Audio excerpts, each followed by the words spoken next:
Hey yo! So I finished reading The 13th Tribe by this guy. I don't know how to pronounce his last name, but it's Arthur something. Uh, this is actually a very interesting book. It was first published in 1976. It uses a lot of sources. Not as many as some books that I have, but it uses quite a few. This is really about the Khazar Empire. The Khazar Empire was a Euro-Oriental empire. It was located near where modern-day Turkey is, although a little bit more west. Um, and the Khazars were, what we now call Jews. This book essentially describes how the Khazar Empire.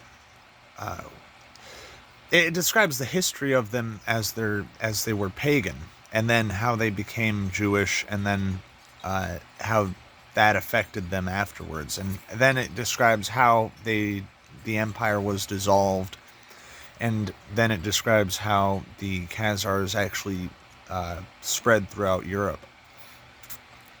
Now, the interesting part here is that he recognizes that there are actually different kinds of Jews. Like, there are Ashkenazi and there are Sephardic Jews. But he tries to put them all in the same category. He outright states that there are physiological differences between Ashkenazi and Sephardic Jews, particularly in skull shape. Sephardic Jews tend to have more elongated skulls that go back, whereas Ashkenazi tend to have broader skulls that are wider. I have an alien skull, just so you know. Um, anyway, very interesting book. It's kind of anti-Semitic, but it is, anti-Semitic in that it is against the Jews. It is against the Jews, but it is not anti-Semitic because it proves that the Jews are not Semites. So it's really strange. It's just an attack on the term, but not the meaning behind the term, strangely enough. A very interesting read. It was actually recommended to me by racists, but I don't really see why it would be inspirational to racism. I kind of do. The racist language used, the racist topic, but it doesn't make a whole lot of sense that this would inspire racism. You know what I mean? If you actually think critically about what is being presented, there's no reason to be upset or angered by it. There's no reason to project disdain onto anyone because of it. There was one point. Okay. He was describing some of the practices of the Khazars while they were pagan. And now, first off, it's an attempt to gross people out. Okay, that's all it is.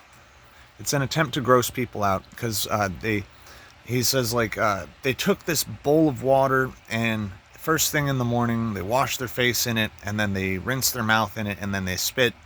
And then it goes on to the next person, and it's the same bowl of water. And it's like, yeah, that's really fucking gross.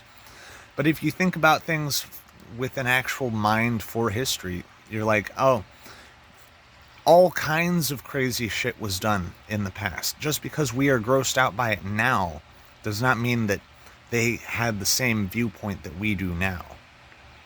In fact, throughout history, you find all kinds of shit like this.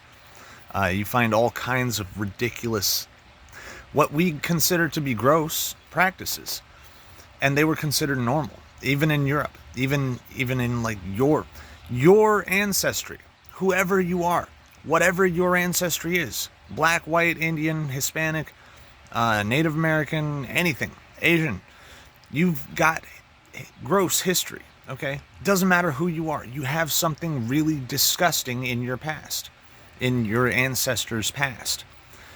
We are primates. Deal with it.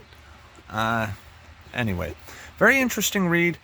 The book technically ends on page 253, although there's about 50 or 60 pages after that that are all indices, glossary, and correspondences. So, yeah, very interesting read, but not really making me a Nazi, you know. Thank you for watching. Peace.